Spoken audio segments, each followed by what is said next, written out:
தேவன் நாம் மேம்படுவதாக.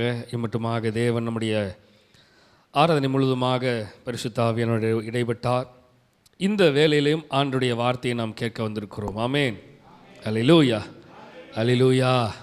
ஆவியானவர் தாமே நம்மோடு பேசுவாராக. பிளெஸிங் சீரியஸில் பரிசுத்த ஆவியானவர் நம்மோடு இடைப்பட்டு கொண்டிருக்கிறார். ஆசீர்வாத பகுதியில் 76வது வாரத்திலே நாம் இருக்கிறோம். பரிசுத்த ஆவியானவர் தாமே நம்மோடு இன்றைக்கு பேச போகிற வார்த்தை என்னவென்று நாம் பார்ப்போம். நீதிமொழிகள் 20வது அதிகாரம் 24வது வசனத்தை வாசிக்க கேட்போம். Proverb chapter 20 verse 24. கர்த்தராலே மனுஷனுடைய நடைகள் வாய்க்கும், ஆகையால் மனுஷன் தன் வழியை அறிந்து கொள்வது எப்படி? ஓகே, கர்த்தராலே மனுஷனுடைய நடைகள் வாய்க்கும், ஆகையால் மனுஷன் தன் வழியை அறிந்து கொள்வது எப்படி? A person's steps are directed by the Lord. How then can anyone understand their own ways? இன்றைக்கு நம்ம பார்க்க போகிற தலைப்பு என்னவென்றால் தெய்வீக திசையின் ஆசீர்வாதம். Blessing of divine direction. இந்த வாரமாக தான் பேச போகிறேன், அடுத்த வாரமாக தான் பேச போகிறோம். அடுத்த வாரம் டிவைன் டைரக்ஷனில் என்னென்ன செய்ய போகிறோம் அப்படிங்கிறது கொடுத்து நம்ம அடுத்த வாரம் தியானிக்க போகிறோம். அடுத்த வாரம் ஆவியானவர் தாமே ஹவு டு ஒப்டைன் டிவைன் டைரக்ஷனை கொடுத்து நம்ம பார்க்க போகிறோம்.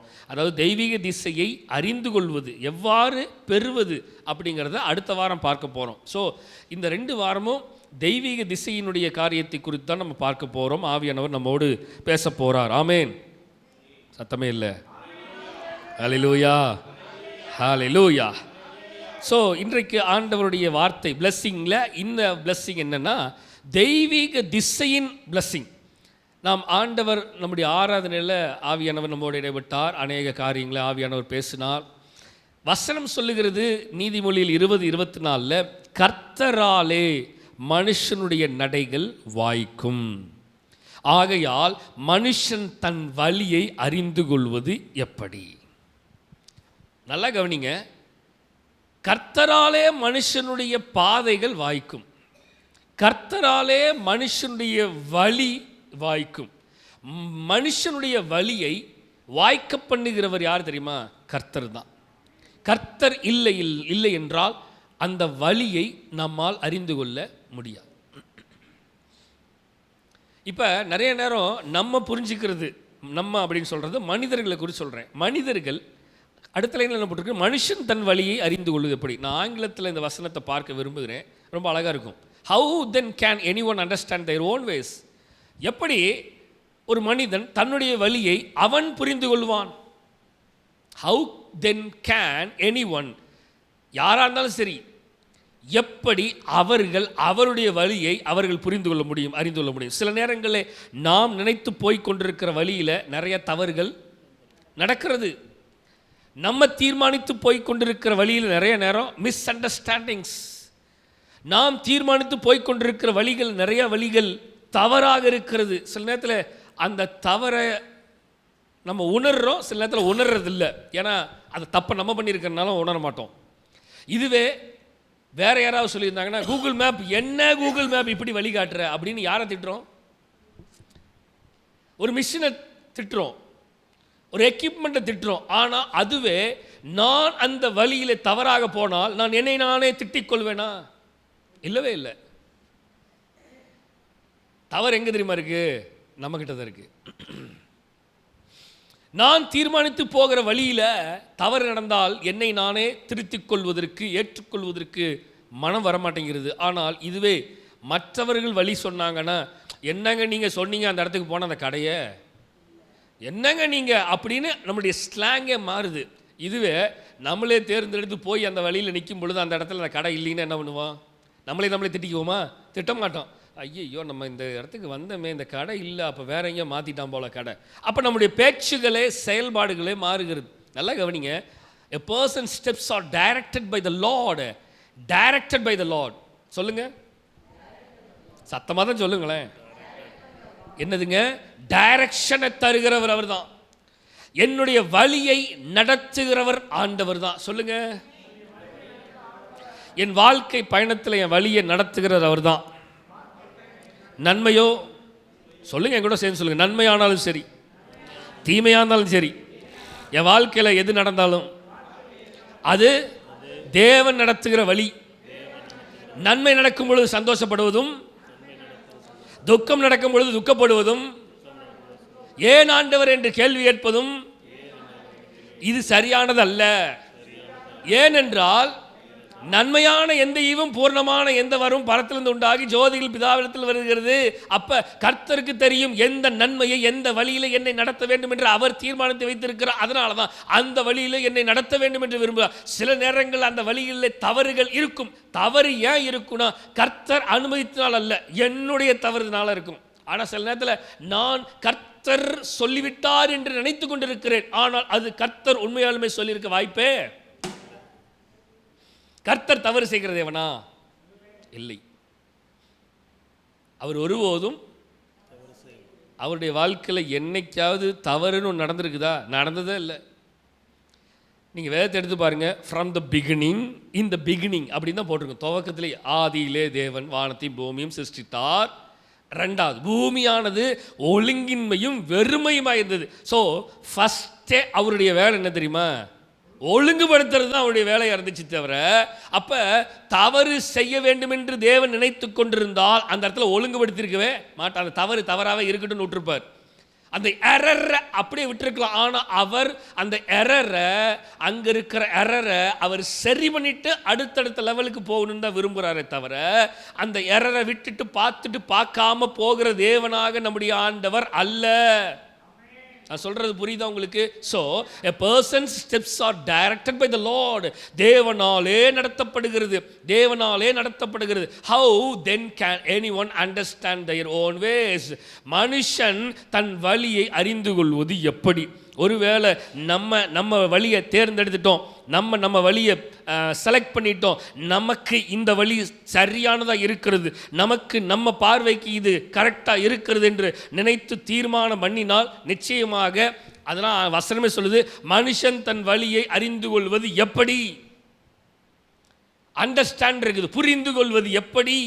நிறைய நேரம் நம்ம தீர்மானம் பண்ணுகிற தீர்மானங்கள் நிறைய நேரத்தில் தேவனுடைய தீர்மானமாக இருக்கிறதா, தேவனுடைய தெய்வீக வழிக்கு, அந்த தெய்வீக திசைக்கு ஆப்டா ஏற்றதாக இருக்கிறதா என்பதை சிந்திக்க வேண்டும். இன்றைக்கு பார்க்கிறது அதுதான். டிவைன் டைரக்ஷன், டைரக்ஷன் இல்லை, பிளஸ்ஸிங் ஆஃப் டைரக்ஷன் இல்லை, தேவனுடைய திசை ஆசீர்வாதம் அல்ல. நல்லா கவனிங்க. ஆவியானவர் என்கிட்ட பேசினார். இந்த தலைப்பு எல்லாமே ஆவியானவர் சொல்ல சொல்ல சொல்ல நான் டைப் பண்ணிடுவேன். எனக்கு நான் ஜோம் பண்ணிருப்பேன். சில நேரத்தில் ஆவியானவர் மீட்டிங்ஸில் இருக்கும் பொழுது, போன தடவை டிஸ்ட்ரிக்ட் மீட்டிங்கில் உட்காந்துட்டு இருக்கும் பொழுது ஆவியானவர் ஒரு 5 தலைப்பு எனக்கு கொடுத்தார். அந்த 5 தலைப்பை டைப் பண்ணி வச்சுருக்கேன். அதெல்லாம் அடுத்தடுத்துலாம் இதெல்லாம் ஆண்டவர் எப்பயோ எனக்கு கொடுத்தது. அதனால் இதெல்லாம் ரொம்ப ரொம்ப நாளைக்கு முன்னாடி ஆவியானவர்கிட்ட பேசினது. அப்போ ஆவியானவர்கிட்ட கேட்டு ஆவியானவர் என்ன பேசுகிறாரோ அதை டைப் பண்ணி அந்த தலைப்பில் தான் நம்ம போயிட்டே இருக்கிறோம். அப்போ இந்த டிவைன் டைரக்ஷன் ஆவியானவர் என்கிட்ட பேசும் பொழுது, இந்த டிவைன் டைரக்ஷனில் நிறைய விஷயங்கள் ஆவியானவர் எனக்கு சொன்னார். நம்ம தேர்ந்தெடுக்கிற வழிகள் நம்முடைய வழியாக இருக்கக்கூடாது என்பது தேவனுடைய விருப்பமாக இருக்கிறது. நான் சொல்கிறது உங்களுக்கு புரியுதா? சத்தமே வரல. தேவனுடைய விருப்பம் என்னது? நாம் நம்முடைய வழியை தீர்மானிக்க கூடாது, தேவனுடைய டிவைன் டைரக்ஷனில் போகணுங்கிறது தான் கர்த்தர் விரும்புகிறாரு. தேவனுடைய தெய்வீக திசையில் போகணும். எப்படிப்பட்ட திசை? அப்போ டிவைன் டைரக்ஷனில் நிச்சயமாக அங்கே எரரே இருக்காது.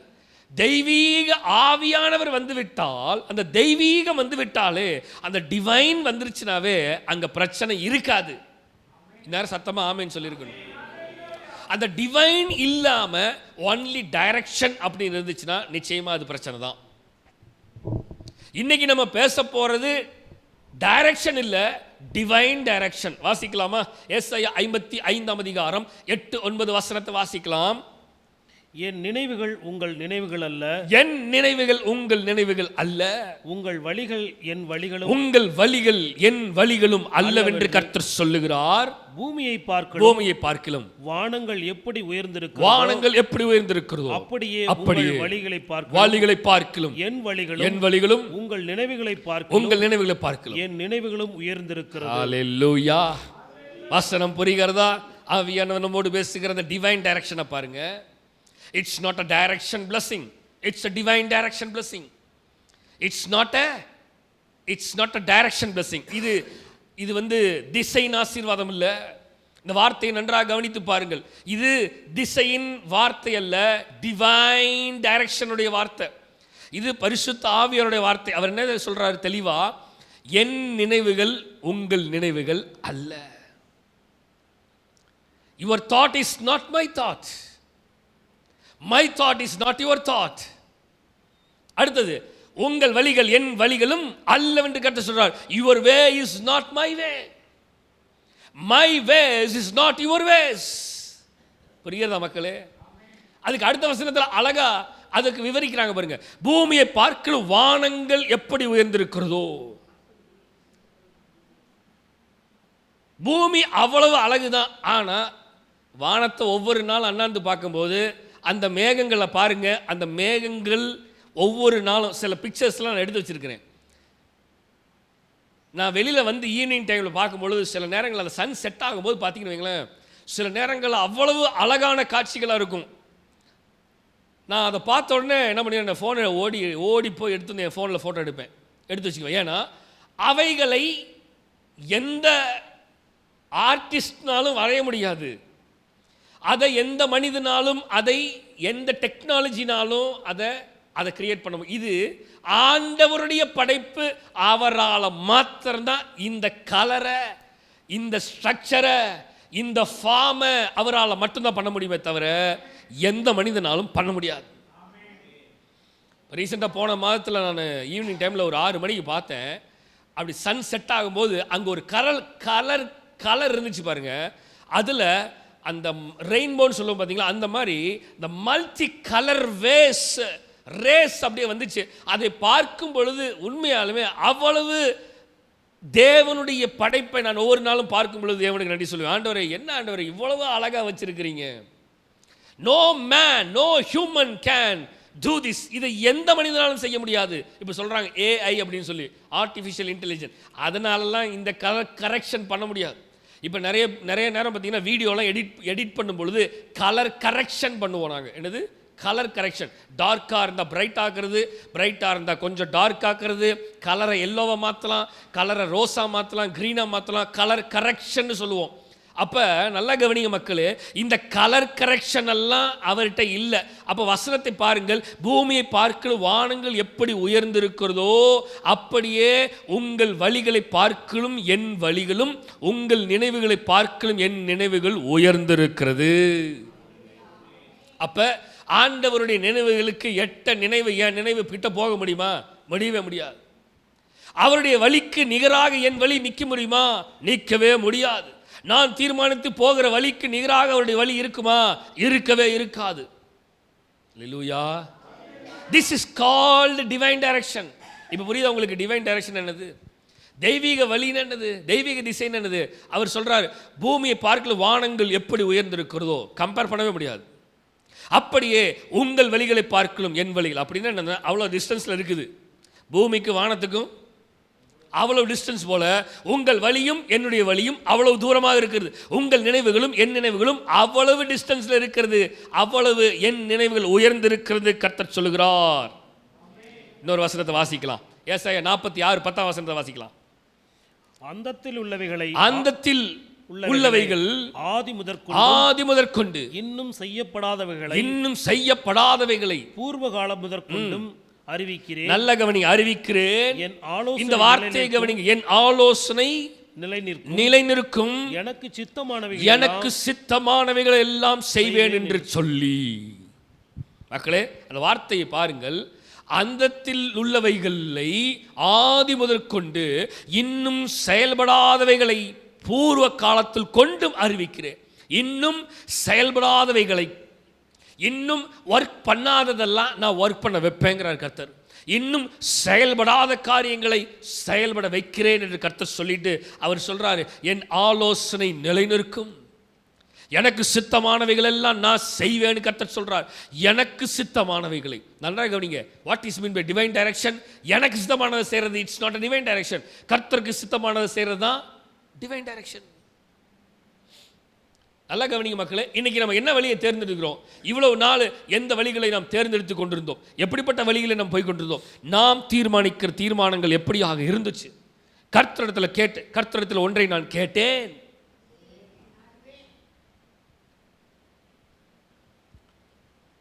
கர்த்தரிடத்தில் நான் கேட்கிறேன், கர்த்தர் இதை செய்யன்னு சொன்னாரா? அப்படின்னா அது கரெக்டு. கர்த்தர்கிட்ட கேட்டேன், கர்த்தர்கிட்ட பதில் வரல, நான் செஞ்சிட்டேன், அது தவறு. பதில் வரலையா? செய்யாதீங்க. நிறைய நேரம் சொல்லுவாங்க, அவசரம் அவசரம் அவசரம், நம்முடைய அவசரம், நம்முடைய வேகம், நம்முடைய வேகம் தான் நிறைய நேரம் நம்மை கொண்டு போய் தள்ளுது. நம்முடைய த ஃபாஸ்ட் டெசிஷன், நிறைய நேரம் வேகமாக தீர்மானிக்கிற தீர்மானங்கள், it's leads to destroy everything. அது எல்லாத்தையும் உடைச்சி சுக்குநூறாக மாற்றிடுது. எதுக்கு வேகமாக ஓடணுமோ அதற்கு வேகமாக ஓட வேண்டும். எதற்கு அமைதியாக ஓட வேண்டுமோ அதற்கு அமைதியாக ஓட வேண்டும். எங்கே நிதானமாக இருக்கணுமோ அங்கே நிதானமாக இருக்க வேண்டும். எங்கே கவனமாக இருக்க வேண்டுமோ அங்கே கவனமாக இருக்க வேண்டும். எங்கே தெளிவாக இருக்க வேண்டுமோ அங்கே தெளிவாக இருக்க வேண்டும். மக்களே, புரிகிறதா? அடுத்த வசனத்தை வாசிக்கிறேன். நீதிமொழிகள் 16:25 வாசிக்கலாம். மனுஷனுக்கு செம்மையாய் தோன்றுகிற வழி உண்டு, மனுஷனுக்கு செம்மையாய் தோன்றுகிற வழி உண்டு, அதன் முடிவோ மரண வழிகள். மனுஷனுக்கு செம்மையாய் தோன்றுகிற வழி இருக்குது. மனுஷன் இந்த வழி எனக்கு இட்ஸ் குட் ஃபார் மீ அப்படின்னு தேர்ந்தெடுக்கிற வழி. இட்ஸ் குட் ஃபார் மீ, இந்த வழியில் போனால் எனக்கு நல்லா இருக்கும்னு தேர்ந்தெடுக்கிறான் பாருங்க. வசனத்தை நல்லா கவனிங்க. மனுஷனுக்கு செம்மையாய் தோன்றுகிற வழி உண்டு, அதன் முடிவோ மரண வழிகள். இப்போ மனுஷீகமாக தீர்மானம் பண்ண போகிறோமா, தெய்வீகமாக தீர்மானம் பண்ண போகிறோமா? ரெண்டுத்தையும் ஆண்டவர் நம்ம கையில் கொடுத்துட்டார். தீர்மானிக்கிற தீர்மானத்தின் முடிவை எடுக்கிறது நம்ம தான், தீர்மானம் பண்ணுகிறது நம்ம தான். ஆனால் கர்த்தர் வழிகளை நமக்கு முன்பாக வைத்து விட்டார். இப்போ தீர்மானம் பண்ண வேண்டியது யாரு? நம்ம தான். வசனம் என்ன சொல்லுது? மனுஷனுக்கு செம்மையாய் தோன்றுகிற வழி இருக்குது. சில நேரங்களில் தெய்வீக திசை சில ரிஸ்ட்ரிக்ஷனை பண்ணும் நமக்கு. நான் சொல்றது புரியுதா உங்களுக்கு? என்னது தெய்வீக திசை, தேவனுடைய டிவைன் டைரக்ஷன் சில நேரங்களில் சில ரிஸ்ட்ரிக்ஷனை நமக்கு கொடுக்கும். அந்த ரிஸ்ட்ரிக்ஷனை, அந்த ரூல்ஸ் அண்ட் ரெகுலேஷனை சில நேரங்களில் நம்மளால் ஏற்றுக்க முடியாதனால அந்த வழியை நம்ம அவாய்ட் பண்ணுறோம், ஒமிட் பண்ணுறோம். ஆண்டவர் முதல்ல ஃப்ரீயாக தான் விட்டுருந்தார் எல்லாத்தையும், அதுக்கப்புறம் ரிஸ்ட்ரிக்ட் பண்ணுறாரு. அந்த வழியை வேலி அடைத்து அவர் என்ன பண்ணுறாரு? ஃப்ரீயாக இருந்த வழியை இப்போ அவருக்கு தெரியாமல் யாரும் உள்ளே நுழைய முடியாது. அவருக்கு சித்தமானவர்கள் மாத்திரமே உள்ளே வர முடியும். தேவையில்லாதவர்களை எல்லாம் அவர் கட் ஆஃப் பண்ணுறாரு. நன்றாக கவனிக்கிறீங்களா? புரிகிறதா? அப்ப மனுஷனுக்கு செம்மையாக தோன்றுகிற வழி இருக்கிறது. செல்ஃபிஷா நம்ம நிறைய நேரம் செயல்படுறது, செல்ஃபிஷா நிறைய நேரம் நம்ம எனக்கு தோன்றுகிறவைகள், இது எனக்கு சித்தமா இருக்குது, எனக்கு இது பிடிச்சிருக்குது, நான் செய்கிறேன் அப்படின்னு நிறைய நேரம் தீர்மானம் பண்ணிட்டு ஓடுவோம். அங்கே தான் பிரச்சனையை ஆரம்பிக்குது. என்றைக்கு நாம் தீர்மானத்தின் முடிவை நம் கையில் எடுக்கிறோமோ அன்னைக்கே ஆண்டவர் செயல்பட நிறுத்திடுறாரு. நான் சொல்றது புரியுதா? கர்த்தர் செயலாற்ற வேண்டும் என்றால் கர்த்தருடைய கரத்தில் நம்முடைய எல்லாத்தையும் விட்டுறணும், அவர் செயலாற்றணும். நம்ம செயலாற்ற ஆரம்பிச்சிட்டா, நம்ம செயல்பட ஆரம்பிச்சிட்டா கர்த்தர் வேலை செய்ய மாட்டாரு. ஏன்னா அவர் சொல்றாரு, நான் உனக்காக எதையும் செய்வேன். யுத்தம் பண்றேன் இல்லை, யுத்தம் மட்டும் பண்ணுகிற தேவன் இல்லை, எனக்கு அவர் தான் கேடகம், எனக்கு அடைக்கலம், என் பலன், என் கோட்டை, நான் நம்பி இருக்கிறேன் என்று சொல்லுவேன். ஸோ என் நம்பிக்கை எல்லாமே அவர் தான். அப்படிங்கும்போது கர்த்தர் செயலாற்ற விட்டு கொடுத்தால் அவர் நடத்துகிற வழி செம்மையாக இருக்கும். ஒருவேளை அந்த வழியை என் கையில் எடுத்துக்கொண்டு நான் தீர்மானம் பண்ண ஆரம்பிச்சிட்டா நிச்சயமாக கர்த்தர் அந்த இடத்துல செயல்பட முடியவே முடியாது. அதான் வசனம் சொல்லுது, மனுஷனுக்கு செம்மையாய் தோன்றுகிற வழி உண்டு, இருக்குது. அந்த வழியை தேர்ந்தெடுக்க அவனுக்கு சித்தம், அவனுக்கு வில்லும் இருக்குது. அவன் அந்த வழியை தேர்ந்தும் எடுக்கலாம். ஆனால் அந்த வழியோ என்ன வழி சொல்லுங்க? அது முடிவு மரண வழி. ரைட், 4 விஷயத்தை குறித்து பேச போகிறேன். 4 points. Number 1, God directs his children the way they should go. தேவன் தம் பிள்ளைகளை அவர்கள் செல்ல வேண்டிய வழியிலே நடத்துகிறார். நம்பர் 1 என்னதுங்க? தேவன் அவருடைய பிள்ளைகளை அவர்கள் செல்ல வேண்டிய வழியில நடத்துகிறாரு. God directs his children the way they should go. They should go. அவர்கள் செல்ல வேண்டிய வழியிலே அவர் நடத்துகிறார். வசனத்தை வாசிக்கலாம். யாத்ராமம் 13ஆம் அதிகாரம் 17-18 வசனத்தை வாசிக்கலாமா?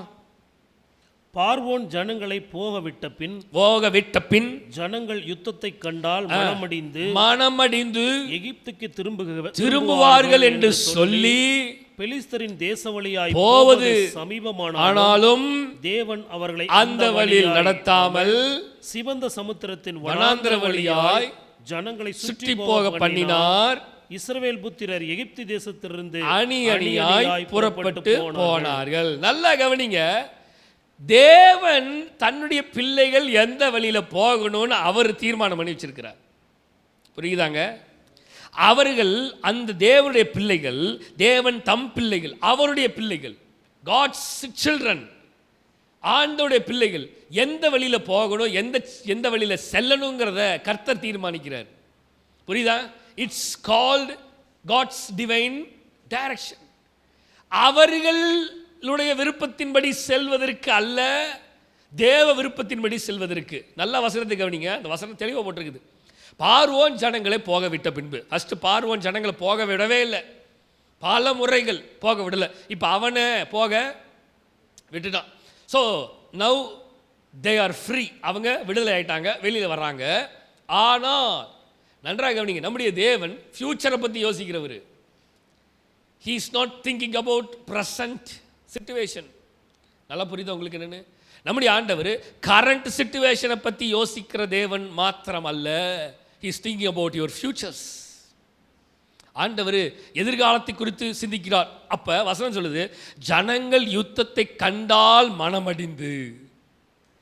யுத்தம் இன்னும் வரல, ஆனால் ஜனங்கள் போகும்பொழுது நிச்சயமாக அங்கே பிரச்சனை வரும், போராட்டம் வரும், யுத்தம் வரும். ஆனால் யுத்தத்தை அவர்கள் பார்த்தால் நிச்சயமாக இவ்வளவு நாள் அவன் கஷ்டப்பட்டான், இவ்வளவு நாள் துன்பப்பட்டான், இவ்வளவு நாள் வேதனைப்பட்டான், இனிமேல் அவன் வேதனைப்படக்கூடாது, திரும்பியும் அவன் மனசு வேதனைப்படக்கூடாதுன்னு சொல்லி கர்த்தர் இவர்கள் போனால் மனமடிவாவர்கள் சொல்லி மனமடிவாயி ஒருவேளை திருப்பி எகிப்துக்கே, இதுக்கு better than this, better than that அப்படிங்கிற மாதிரி, இதை காட்டில் நம்ம அங்கே போய் அடிமையாக இருக்கிறதே மேல் என்று சொல்லி நினைத்துக் கொள்வார்கள் என்று கர்த்தர் எப்படி வழியை சூஸ் பண்றாரு பாருங்க. God, how God choosed his way for his children. அவருடைய பிள்ளைகளுக்கு எவ்வளவு அழகா வழியை தேர்ந்தெடுக்கிறார். பெலிஸ்தரின் தேசம் வழியாய் போவது அது எப்படி இருந்துச்சா? ரொம்ப பக்கம், போனாங்கன்னா டக்குன்னு போய் சேர்ந்துடலாம். ஆனா தேவன் அவர்களை அந்த வழியில, நான் தேர்ந்தெடுக்கிற வழி சீக்கிரமா போயிடுவேன், ஆனால் ஆண்டவர் தேர்ந்தெடுக்கிற வழி எனக்கு சீக்கிரம் கிடையாது. இப்போ இதை அக்செப்ட் பண்ணிக்கிறதுக்கு எத்தனை பேர்த்துக்கு மனசு இருக்குது? சும்மா நான் கையை தூக்குறேன்னு சொல்லிட்டு நீங்களே கையை தூக்கக்கூடாது. புரிஞ்சுச்சா என்னன்னு? அதாவது நல்ல கவனிங்க, திஸ் இஸ் த பார்டர். இந்த பார்டரை தாண்டின உடனே நான் இந்த இடத்துக்கு வந்துட்டேன். ஆனால் ஆண்டவர் எனக்கு இப்போ பார்டர் அங்கே வச்சிருக்கிறாரு. நான் இப்படி தாண்டது பெருசா? நல்லா கவனிங்க, என்னுடைய பார்டர் அங்கே இருக்குது. இப்போ நான் ஜம்ப் பண்ணாலும் என்னால் ரீச் பண்ண முடியாது, என்னால் முடிந்த வரைக்கும் வந்துட்டேன், ஆனாலும் ஐ cannot ரீச் த டெஸ்டினி. ஆனால் கர்த்தர் இதை எனக்கு கொடுக்கவில்லை, கர்த்தர் அதை தான் எனக்கு வைத்திருக்கிறார். வசனம் தெளிவாக போட்டிருக்கிறது, தேவன் அவர்களை அந்த வழியாய் நடத்தாமல் சிவந்த சமுத்திரத்தின் வனாந்திர வழியாய் ஜனங்களை சுற்றி போக பண்ணினார். அப்ப ஆண்டவர் சூஸ் பண்ற வழி ஃபர்ஸ்ட் நம்பர் 1 என்ன தெரியுமா? அது தூரமான வழி. மக்களே புரியுதா? அது தூரமான வழி, அது நெடுநாள் பிரயாண வழி, அது it's not a easy way, it's very struggle and it's very terrible situation way. சிவந்த சமுத்திரம் முன்பாக கடல் இருக்கிறது, இவன் வெளியே வந்ததுக்கு அப்புறம் தப்பிச்சிட்டோன்னு நினைச்சா அவனுடைய வழி காட்ஸ் டிவைன் வே என்ன சொல்ல தெரியுமா? இந்த வழியில தப்பிக்கிறது பாத்ரூம் நீ முடிஞ்சா தப்பிடாங்கிறதுக்கு சவால் விடுகிற அளவுக்கு இந்த வழியை கர்த்தர் எனக்கு முன்பாக வச்சிருக்கிறார். பின்னாடி எனக்கு பிரச்சனை இருக்கிறது, முன்னாடி எனக்கு பிரச்சனை இருக்கிறது, தண்ணிக்குள்ள போனா மூழ்கிடுவேன், ஆனா கர்த்தர் என்னை சீக்கிரமா நடத்தாம என்னை இந்த வழியில் தான் போகணும்னு சொல்றாரு. புரியுதா உங்களுக்கு என்னன்னு? இதுக்கு பேரு தான் என்னது? Divine direction. இது இது இது நமக்கு துன்பமா இருக்குமா இல்லை இது சந்தோஷமா இருக்குமா? துன்பமா தான் இருக்கும். ஏன்னா அவர்கள் சீக்கிரமாய் போய் சேர வேண்டிய இடத்தை விட்டு கர்த்தர் அவர்களுக்கு சீக்கிரமான வழியை விடவில்லை. கர்த்தர் சொல்றாரு என்ன தெரியுமா? அவர்களை நான் எப்படி நடத்தினேன்? வனாந்திர வழியா நடத்தினேன். Number 1 terrible situation, number 2 long distance, number 3 சிவந்த சமுத்திரம், நம்பர் 4 என்ன தெரியுமா? டெசர்ட் வனாந்திர வழி, நம்பர் 5 கர்த்தர் என்னை சுத்தி விட்டுட்டார். Take diversion. ஒரு வசனத்துக்குள்ள இத்தனை இருக்குது டைரக்ஷனே. புரியுதா உங்களுக்கு என்னன்னு? It's not a straight way, it's a long way, directed way. take diversion அப்படின்னு சொல்லுகிறது தான் தேவனுடைய தீர்மானத்தின் டிவைன் டைரக்ஷன். மக்களே புரியுதுங்களா? இப்ப சொல்லுங்க, நம்ம எடுக்கிற வழியெல்லாம், நம்ம இதுவரைக்கும் தீர்மானித்த வழியெல்லாம் டக்குன்னு போயிட்டோமா? இல்லை லாங் டிஸ்டன்ஸாக இருந்துச்சா? டெசர்ட்டாக இருந்துச்சா? வனாந்திரமாக இருந்துச்சா? நம்ம போன வழி சிவந்த சமுத்திரம் இருந்துச்சா? நம்ம போன வழியில் யுத்தங்கள் இருந்துச்சா? நம்ம போகிற வழியில் கர்த்தர் நம்மளைய சுத்தி போக பண்ணினாரா இவ்வளோ நாள்? நாம் எப்படிப்பட்ட வழியை நாம் தேர்ந்தெடுத்தோம் சொல்லுங்க பார்க்கலாம். இவ்வளவு நாள் நாம் தேர்ந்தெடுத்த வழிகள் என்ன?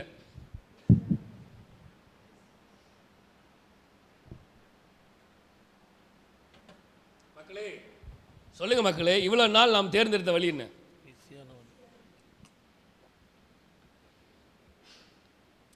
அப்ப நம்ம ஆண்டவருடைய காட்ஸ் டிவைன் வேல போயிருக்கிறோமா?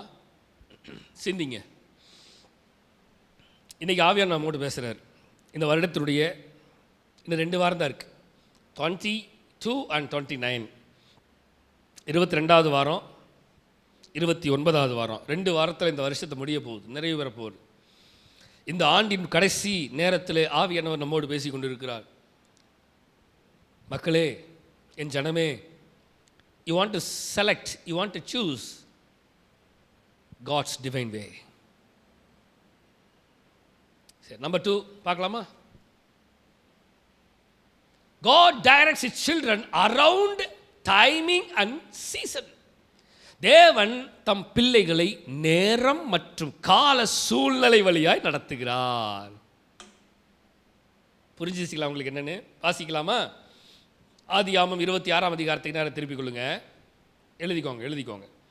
ஆதியாமம் 26ஆம் அதிகாரத்துக்கு நேரம் எடுத்துக்கொள்ளுங்க. 2ஆம் வசனத்திலிருந்து 5 வசனம் வாசிக்க போகிறோம். எப்படி ஆண்டவருடைய டைமும் சீசனும் இருந்துச்சுன்னு பார்க்கலாம். தேவன் தம் பிள்ளைகளை நேரம் மற்றும் கால சூழ்நிலை வழியாக நடத்தினார். கால சூழ்நிலை, நேரம், கால சூழ்நிலை வழியாக நடத்தினார். எப்படி? அவருடைய காட்ஸ் டைம், காட்ஸ் சீசன் ஒன்று இருக்கு. நம்முடைய தீர்மானத்தில் ஓட முடியாது. வாசிக்கலாமா? 26 ஆதியாகமம் 2, 3, 4, 5 வசனங்கள் வாசிக்கலாம். கர்த்தர் அவனுக்கு தரிசனமாகி நீ எகிப்துக்கு போகாமல், நல்லா கவனிங்க, நீ எகிப்துக்கு போகாமல் நான் உனக்கு சொல்லும் தேசத்திலே குடியிரு, இந்த தேசத்திலே வாசம் பண்ணு, நான் உன்னுடனே கூட இருந்து உன்னை ஆசீர்வதிப்பேன். நான் உனக்கும் உன் சந்ததிக்கும் இந்த தேசங்கள் யாவையும் தந்து தகப்பனாகிய ஆபிரகாமுக்கு நான் இட்ட ஆணையை நிறைவேற்றுவேன். ஆபிரகாம் என் சொல்லுக்கு கீழ்ப்படிந்து என் விதிகளையும் என் கற்பனைகளையும் நியமங்களையும் என் பிரமாணங்களையும் கை கொண்டபடியினால் நான் உன் சந்ததியை வானத்தின் நட்சத்திரங்களைப் போல பெருக பண்ணி உன் சந்ததிக்கு இந்த தேசங்கள் யாவையும் தருவேன். உன் சந்ததிக்கு பூமியில் உள்ள சகல ஜாதிகளும் ஆசீர்வதிக்கப்படும் என்றார். வசனத்தை கவனித்தீர்களா? What's God's time and season. ஆண்டவர் நம்முடைய பிள்ளைகளை எப்படி நடத்துறாரு? நேரம் மற்றும் கால சூழ்நிலை வழியா நடத்துறார். இஷ்டத்துக்கெல்லாம் நடத்த மாட்டாரு. What's mean by divine direction? கண்ணாமினா நடத்துகிற தேவன் அல்ல. யாருக்கு சொன்ன வார்த்தை சொல்ல பார்க்கலாம்? ஈசாக்குக்கு சொன்ன வாக்கு தத்தம். முதல் வசனத்தை வாசித்த தெரியும். ஆபிரகாமின் நாட்கள் உண்டான பஞ்சத்தை அல்லாமல் பின்னும் ஒரு பஞ்சம் தேசத்தில் உண்டாயிற்று. அப்பொழுது ஈசாக்கு பெலிஸ்தருக்கு ராஜாவாகிய அபிமெலேக்கினிடத்திற்கு கேராருக்கு போனான். இப்ப ஈசாக்கு கிட்ட கர்த்தர் சொல்ற வார்த்தை என்னன்னு கவனிங்க. ஐயா, உன் வாழ்க்கையில நான் வச்சிருக்கிற வழி, இந்த டிவைன் டைரக்ஷன் எந்த டைமிங்ல எந்த சீசன்ல நடக்கணும்னு நான் வச்சிருக்கணும், அப்பதான் நடக்கும்னு கர்த்தர் சொல்றார். ஆமேன். நல்லா கவனிங்க வசனத்தை. கர்த்தர் அவனுக்கு தரிசனமாகி ஆண்டவரை வெளிப்படுத்துறார். நீ எகிப்துக்கு போகாமல், நல்லா கவனிங்க, ஒருவேளை அவன் சுயமா நினைச்சிருந்தா போயிருக்கலாம். ஆனால் நல்லா கவனிங்க, வசனம் எல்லாம் சொல்லுது ஒவ்வொரு தடவையும் நீ இதை செய்யி, இதை செய்யாத, இங்கே போகாத, இங்கே தங்கியிரு, இதை செய்யி, இதை செய்யாத, உனக்கு நல்லா கவனிங்களேன். அழகாக போட்டிருக்கு பாருங்களேன், வசனம் தெளிவாக போட்டிருக்குது. நிறைய நேரம் நம்ம தான் தெளிவில்லாமல் அலைகிறோம். ஆவியானவர்லாம் ரொம்ப தெளிவாக பேசுகிறாரு. ஆனால் நமக்கு தான் நிறைய நேரம் நம்ம தெளிவாக இருக்கிறோம் நினச்சிக்கிட்டு ஆண்டவரை குழப்பிட்டு இருக்கிறோம். ஆனால் கடைசியில் குழம்புறது யார் தெரியுமா? ஆண்டவர் இல்லை, நம்ம தான். வசனத்தை நல்லா கவனிங்க. நீ எகிப்துக்கு போகாமல், தெளிவான டைரக்ஷனை கொடுக்கிறார், தெளிவான சூழ்நிலை கர்த்தர் கொடுக்கிறார். நான் உனக்கு சொல்லும் தேசத்தில் குடியிரு. நீ எங்கே போகணும், எங்கே தங்கணும், எப்படி இருக்கணும், எப்படி வாழணும், என்ன செய்யணும், எல்லா மெத்தடையும் ஆண்டவர் சொல்லித்தராரு. வசனத்தை கவனிங்க. இந்த தேசத்திலே வாசம் பண்ணு, நான் உன்னோட கூட இருந்து உன்னை ஆசீர்வதித்து நான் உனக்கும் உன் சந்ததிக்கும் இந்த தேசங்கள் யாவையும் தந்து உன் தகப்பனாகிய ஆபிரகாமுக்கு நான் இட்ட ஆணையை நிறைவேற்றுவேன். ஆபிரகாம் என் சொல்லுக்கு கீழ்ப்படிந்து என் விதிகளையும் என் கற்பனைகளையும் என் நியமங்களையும் என் பிரமாணங்களையும் கை கொண்டபடியினால் நான் உன் சந்ததியை வானத்து நட்சத்திரங்களைப் போல பெருக பண்ணி. சீசன் வரும், கால சூழ்நிலை வரும். You want to wait for the situation, you want to wait for the God's timing, you want to wait for God's season. நல்லா கவனிச்சிங்களா? ஆண்டவர் வாக்குத்தத்தங்களை கொடுத்துட்டாரு. என்ன தெரியுமா? வானத்து நட்சத்திரங்களை போல உன்னை பெருக பண்ணுவேன், அதற்கான நாட்கள் வரும், உன் சந்ததிக்கு இந்த தேசங்கள் யாவையும் தருவேன். I will give. புரியுதா உங்களுக்கு? என்னன்னு ஐ வில் கிவ் அப்படின்னு ஆண்டவர் சொல்ற. அப்படின்னா என்ன? நான் தருவேன். ஒரு கால சூழ்நிலை வரும், ஒரு சிச்சுவேஷன் வரும். கர்த்தர் சொல்றார், தருவேன். உன் சந்ததிக்குள் பூமியில் உள்ள சகல ஜாதிகளும் ஆசீர்வதிக்கப்படும் என்று கர்த்தர் சொல்லுகிறார். மக்களே, புரிகிறதா? இதுதான் God's divine season, God's divine timing. நம்ம டைமிங்கில் அவர் வேலை செய்யணும்னு நம்ம நிறைய நேரம் நினைக்கிறோம். It's really tough. நம்ம என்னைக்காவது ஆண்டவருடைய டைமிங்கில் வேலை செஞ்சுருக்கோமா? நிறைய நேரம் ஆண்டவருடைய டைமிங்கில் நம்ம வேலை செய்கிறதே கிடையாது. ஆனால் ஆண்டவர் மட்டும் ஏன் டைமிங்கில் வேலை செய்யணும்? ஆண்டவருடைய டைமிங்கில், ஆண்டவருடைய சீசனுக்கு நம்ம வேலை செய்கிறோமா? இல்லை. ஆனால் நிறைய நேரம் நம்முடைய இறுதியை விரும்புகிறது தெரியுமா? ஆண்டவர் ஏன் சீசனில் வேலை செய்யணும். நான் நினைச்சதை ஆண்டவர் தரணும், நான் நினைச்சதை ஆண்டவர் எனக்கு கொடுக்கணும், நான் விரும்பினபடி ஆண்டவர் எனக்கு கொடுக்கணும். எதையாவது ஆண்டவர் மாற்றி கொடுத்துட்டாருன்னா, என்ன ஆண்டவரை இப்படி கொடுக்குறீங்கன்னு ஒரு கேள்வி வேறு ஆண்டவர்கிட்ட கேட்போம். அப்போ நாமளும் எதுவும் செய்கிறது இல்லை. கொடுக்கிறவர் கொடுத்தாலும் அதையும் வாங்குறதுக்கு விருப்பம் இல்லை.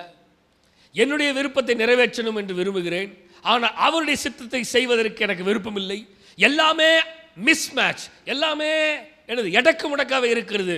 ஆனால் என் வாழ்க்கை நல்லா இருக்க வேண்டும், என் வாழ்க்கை செழிக்க வேண்டும், நான் நன்றாக வாழ வேண்டும் என்று தேவனிடத்தில் விரும்புகிறது. இது எந்த விதத்தில் நியாயமான ஒரு காரியம்? கொஞ்சம் சிந்திச்சு பாருங்க. We want to wait God's timing. We want to wait God's என்னது சீசன். சில நேரத்தில் ட்ரெயின் இந்த டைமில் வந்துருங்க அப்படின்னு சொல்லிடுவாங்க, டைமில் அனௌன்ஸ்மெண்ட் பண்ணிடுவான்.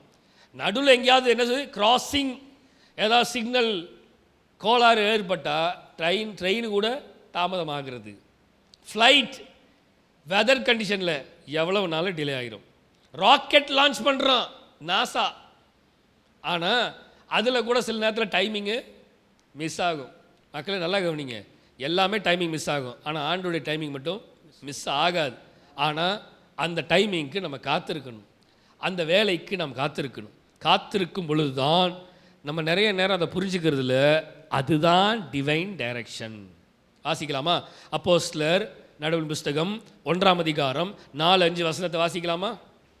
அன்றியும் அவர் அவர்களுடைய கூடியிருந்து வந்திருக்கும் அன்றியும் அவர் அவர்களுடனே கூடி வந்திருக்கும் போது அவர்களை நோக்கி யோவான் ஜனத்தினாலே ஞானஸ்தானம் கொடுத்தான், நீங்கள் சில நாளுக்குள்ளே பரிசுத்த ஆவியினாலே ஞானஸ்தானம் பெறுவீர்கள். நல்ல கவனிங்க, காட்ஸ் டைமிங் அண்ட் சீசனை சொல்றாரு பாருங்க. யோவான் இப்பொழுது ஞானஸ்தானம் கொடுத்துட்டான், ஆனா நீங்க சில நாளைக்கு உள்ளே ஃபியூச்சரை பற்றி பேசிகிட்டு இருக்கிறாரு. புரியுதா? This is call God's timing, this is call God's season.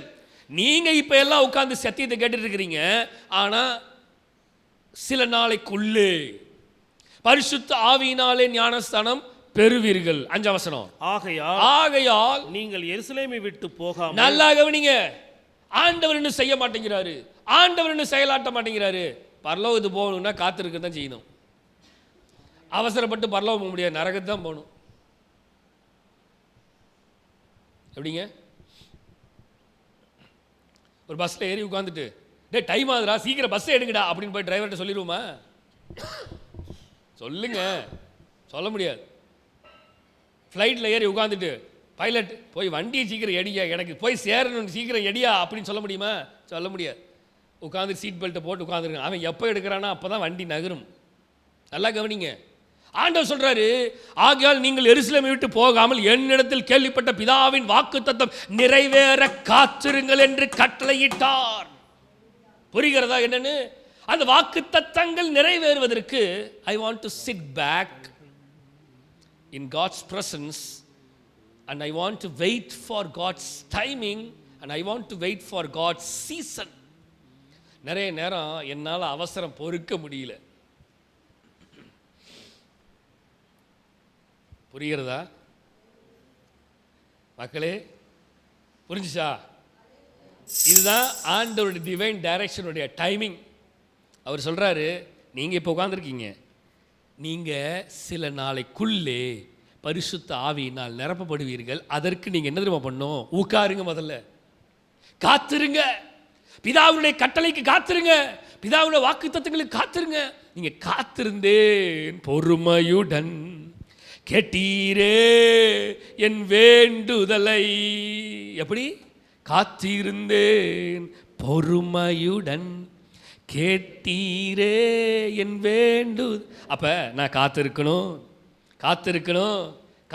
Number 3, God gives divine ideas for business and other endeavors.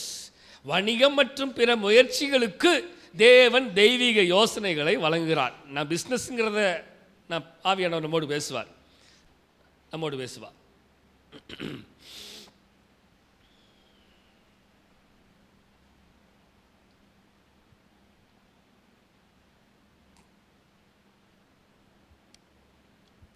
பிற முயற்சிகளுக்கு, வணிகம் மற்றும் பிற முயற்சிகளுக்கு. பிற முயற்சினா நான் என்ன எடுக்கிற என்ன முயற்சியாக இருந்தாலும் சரி, செயல்பாடாக இருந்தாலும் சரி, அதில் தெய்வீக யோசனைகளை வழங்குகிறான். ஸோ இதில் என்ன தெரியுமா ஃபஸ்ட்டு முக்கியமான பாயிண்டாக இருக்குது? God gives divine ideas. நீங்கள் இதை பற்றி என்ன நினைக்கிறீங்கன்னு சொல்லுங்கள் அப்படின்னு ஒவ்வொருத்திட்டே போய் நான் ஒரு தொழில் தொடங்கலான் இருக்கேன், அந்த தொழிலை பற்றி ஐடியா சொல்லுங்கள். கேட்குறோமா? நிறைய பேர் கேட்குறாங்க, இந்த தொழில் செஞ்சால் இது எப்படி இருக்கும், லாபம் எடுக்கலாமா இருக்கும், இப்போ சூழ்நிலைக்கு எப்படி ஓகேவா இல்லை லாஸ் ஆகிருமா, எல்லாம் கேட்குறோம். இல்லை ஏதாவது ஒரு செயல்பாடை செய்யும் பொழுது செய்கிறதுக்கு முன்னாடி ஒரு என்ன பண்ணுறோம், ஒரு ஐடியாஸ். ஒரு வீடு கட்டுறதுன்னு வச்சுக்கோங்களேன், ஒரு வீடு கட்டுறதுக்கு வீடு ஏற்கனவே கட்டினவங்க கிட்ட ஒரு 4 பேர்த்துக்கிட்ட ஐடியா கேட்குறேன். நீங்கள் எப்படி கட்டினீங்க, எந்த கல்லில் கட்டினீங்க, எது ஸ்ட்ராங்காக இருக்குது, என்ன சிமெண்ட் யூஸ் பண்ணீங்க, என்ன ஸ்டீல் கம்பி யூஸ் பண்ணீங்க, என்ன மாதிரி என்ஜினியர் வச்சுருந்தீங்களா, இப்படியா அப்படியா, எல்லாம் பார்க்காம கேட்குறோம். ஒரு ஒரு ஒரு கதவு டோர் போடுறணுன்னா அந்த டோருக்கு 1008 கேள்விகள் கேட்குறோம். ஒரு டைல்ஸ் போடுறதுக்கு 10 டைல் கடையை ஏறி இறங்குறோம். Ideas, I want ideas. நல்லா கவனிங்க. இப்போ நான் ஐடியாவை யார்கிட்ட கேட்கணும் தெரியுமா? எனக்கு டிவைன் டைரக்ஷன் வேணும்னா என் ஐடியாவை ஆண்டவர்கிட்ட கேட்கணும். ஆண்டவரே ஐடியா கொடுங்கன்னு யார்கிட்ட கேட்கணும்? நான் மனுஷங்கிட்ட எல்லாம் ஐடியா கேட்குறேன். இப்போ ஆண்டவர்கிட்ட கேட்கணும், ஐடியாவை கொடுங்க ஆண்டவரே, உம்முடைய தெய்வீக வழியில் என்னை நடத்துவதற்கு ஐடியாவை கொடுங்க. நான் எடுக்கிற முயற்சிகளுக்கு இந்த முயற்சி எல்லாம் சக்ஸஸ் ஆகிறதுக்கு நீங்கள் எனக்கு ஐடியா. வாசிக்கலாமா? ஆதியாகமம் 26ஆம் அதிகாரம் 18, 19, 20, 22 வசனங்களை வாசிக்க கேட்போம். ஆதியாகமம் 26, 18 22. தன் தகப்பனாகிய ஆபிரகாமின் நாட்களில் வெட்டினவைகளும் ஆபிரகாம் மரித்த பின் பெலிஸ்தர் தூர்த்து போட்டவைகளுமான துறவுகளை மறுபடியும் தோண்டி. நல்ல கவனிங்க, இது தன் தகப்பனுடைய இடம், தகப்பனுடைய காரியம். இதெல்லாம் நமக்கு பல பல பல பல பல முறைகள் இந்த சத்தியத்தை கேட்டு கேட்டு கேட்டு இப்போ ஈசாக்கு அதையே திரும்பி தோண்டி எடுக்கிறான். நல்லா கவனிங்க, அந்த ஐடியாலஜியை கவனிங்க, அவனுடைய ஐடியாவை கவனிங்க. என் தகப்பனுடைய துறவை நான் தோண்டுகிறேன் என்று தோண்டுகிறான். ஆனால் என்ன நடக்கிறது? துறவுகளை மறுபடியும் தோண்டி தன் தகப்பன் அவைகளுக்கு இட்டிருந்த பெயர்களின்படியே அவைகளுக்கு பெயரிட்டான். அவன் ஏற்கனவே அந்த பெயரையே திரும்பி வைக்கிறான். அவனுடைய ஐடியாலஜி என்னன்னா, எனக்கு தெரியும் எங்கள் அப்பா செஞ்சதைய நானும் செய்கிறேங்கிறது தான் அவனுடைய ஐடியாலஜி. யார் ஐடியாலஜி? ஈசாக்கோடைய ஐடியாலஜி. யாருடைய ஐடியாவை ஃபாலோ பண்ணுறான்? ஆபிரகாமுடைய ஐடியாவை ஃபாலோ பண்ணுறான். நம்பர் 2, அடுத்து பாருங்க, ஈசாக்குடைய வேலைக்காரர் பள்ளத்தாக்களை வெட்டி அங்கே சுரக்கும் நீரூற்றை கண்டார்கள். அப்போ அவனுடைய ஐடியாலஜி சக்சஸும் ஆச்சு. அடுத்த வசனம், கேரூர் மேய்ப்பர் இந்த தண்ணீர் தங்களுடையது என்று சொல்லி ஈசாக்குடைய மேய்ப்பருடனே வாக்குவாதம் பண்ணினார்கள். அவர்கள் தன்னோட வாக்குவாதம் பண்ணினபடியால் அந்த துறவுக்கு ஏசேக்கு என்று பெயரிட்டான். நல்லா கவனிங்களேன். இப்ப நல்லா கவனிங்க, தன் தகப்பன் வெச்ச பேரை தான் அது வெச்சேன்னு சொன்னா. இப்ப இந்த ஜனங்கள் அவைகளை இப்படி செய்கிறார்கள் என்று சொல்லி அவன் அந்த ஐடியாலஜியை கொஞ்சம் மாற்ற விரும்புகிறான். புரிஞ்சுதா? இப்ப என்னன்னு நல்லா கவனிங்க, இன்னும் போக வேண்டியது இருக்கு. நம்ம அடுத்த வசனம், வேறொரு துறவை வெட்டினார்கள், அதை குறித்தும் வாக்குவாதம் பண்ணினார்கள். ஆகையால் அதற்கு சித்தனா என்று பெயரிட்டான். ரைட், அடுத்த ஐடியாலஜிக்கு வந்துட்டான். அந்த ஐடியாலஜியும் என்னது? கை கொடுக்கல. அடுத்த பின்பு அவ்விடம் விட்டு பெயர்ந்து போய் வேறொரு துறவை வெட்டினார். அதை குறித்து அவர்கள் வாக்குவாதம் பண்ணவில்லை. நல்லா கவனிங்க. அப்ப ஃபர்ஸ்ட் ஐடியாலஜி ஏன் சக்சஸ் ஆகல? எது? ஆண்டவருடைய ஐடியாலஜி அங்க கிடையாது. புரிஞ்சிச்சா? என் தகப்பனது தான், ஆனாலும் என் தகப்பனுடையதல்ல. நாம் சொன்னது புரியுதா உங்களுக்கு? என்னன்னு, என் உலக தகப்பனுடையது, ஆனால் இது இந்த ஐடியாலஜி, இந்த பிளான், இந்த ஐடியா என்னுடைய பரம தகப்பனுடைய ஐடியாவா? வேண்டாங்கிறாரு. ரெண்டாவதுக்கு வந்தான், இதுவும் என்னுடைய தகப்பனுடைய ஐடியாலஜியை நான் சக்சஸ் பண்றேன், ஆனா இதுலயும் என்னுடைய பரம தகப்பன் சொல்றாரு, this is not my idea. இவன் அடுத்த லெவலுக்கும் போறான். ஆனா ஈசா கிட்ட எனக்கு ஒன்று பிடிச்ச விஷயம் என்ன தெரியுமா? அவன் நிறுத்தவே இல்லை. நம்மளால என்ன பண்ணிருப்போம் தெரியுமா? ஒரு துறவை தோண்டி வெட்டி தண்ணி பார்க்கறது சாதாரண விஷயமா? 700 அடி 800 அடி போர் போட்டாலும் தண்ணி வரமாட்டேங்குது. நீங்கள் ஒரு இமேஜின் பண்ணி பாருங்க, ஒரு 500 அடி தோண்டணும். எப்படி தோண்டியிருப்பாங்க ஜனங்கள்? கொஞ்சம் யோசித்து பாருங்க. 100 அடி போனாவே கீழே இருந்து அவனுக்கு தூக்குறதுக்கு எவ்வளவு டெக்னாலஜி இல்லை, என்னென்ன பண்ணியிருப்பான் யோசித்து பாருங்க. அப்போ கேரூரார் அந்த தண்ணியை பார்த்தோன்னா வந்துட்டான். ஏன்னா அவனும் தோண்டி தோண்டி பார்த்தா தண்ணி வரல, இவன் தோண்டினா தண்ணி வந்துச்சுன்னு சண்டை போட்டு இதை அடித்து பிடிங்கிட்டானுங்க. அப்போ அவன் பாடுபட்டு பிரயாசப்பட்ட அனைத்துமே இப்போ வீண் இல்லை.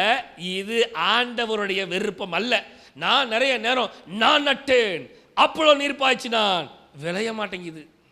காரணம் என்ன தெரியுமா? This is not God's ideology. ஆனால் நான் இங்கே தான் கஷ்டப்படுறேன், இங்கே தான் பிரயாசப்படுறேன், தண்ணியும் பார்த்துட்டேன், ஆனால் அந்த தண்ணியை என்னால் எடுத்து. இதுக்கு காரணம் என்ன தெரியுமா? இது ஆண்டவருடைய ஐடியாலஜி இல்லை. புரிஞ்சுச்சா என்னன்னு உங்களுக்கு? What is call God's divine ideas? சில நேரங்களில் ஆண்டவரே நானும் 10 வருஷமா ஜெபிக்கிறேன், என்ன ஆண்டவரே? ஆண்டவர் சொல்றார், வெயிட், என் ஐடியாலஜிக்காக காத்துரு. நீ தண்ணியை பார்த்துட்ட, ஆனால் தண்ணி உனக்கு கிடைக்கல. தண்ணி உனக்கு கிடைக்கிறதுக்கு you want to wait for my divine ideologies. இந்நேரம் ஒரு ஆமேனோ அல்லேலூயா வந்திருக்குன்னு. நீங்களாம் இங்கே இருக்கீங்களான்னு எனக்கு தெரியல. நான் அடுத்து ஒன்று வச்சிருக்கிறேன்.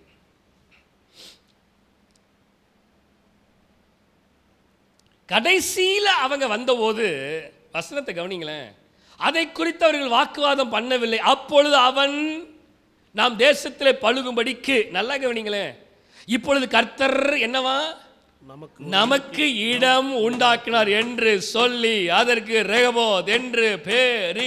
சோ ஐடியாலஜி எங்க சக்சஸ் ஆகுது? இப்போ சொல்றான் கர்த்தர் நமக்கு ஒரு இடம். அப்போ ஏன் சித்தனால சொல்லலை கர்த்தர் எனக்கு ஒரு இடம் உண்டாக்கினார்னு? சித்தனால சொல்லலை. ஏசேக்கில் சொன்னானா கர்த்தர் எனக்கு ஒரு இடம் உண்டாக்கினார்னு சொல்லலை. நீங்கள் கொஞ்சம் யோசித்து பாருங்க. யாக்கோபு இது தேவனுடைய வீடே அல்லாமல் அவன் வாயிலேருந்து வர வரைக்கும், நல்லா கவனிங்க, கர்த்தர் சில நேரத்தில் நம்ம வாயிலேருந்து வர வைக்கிறதுக்காகவே அவர் செய்ய மாட்டார். We want to confess what's God's ideology. We want to confess our life to God. We want to confess our situation. நம்ம சரண்டர் பண்ணாம கர்த்தருடைய ஐடியாலஜி பலிக்கவே பலிக்காது. இப்போ இவன் வாயிலேருந்தே சொல்லிட்டான், என்ன தெரியுமா சொல்லிட்டான்? அங்கே கர்த்தருங்கிற வார்த்தை வந்துச்சு, அதை வரணும்டா.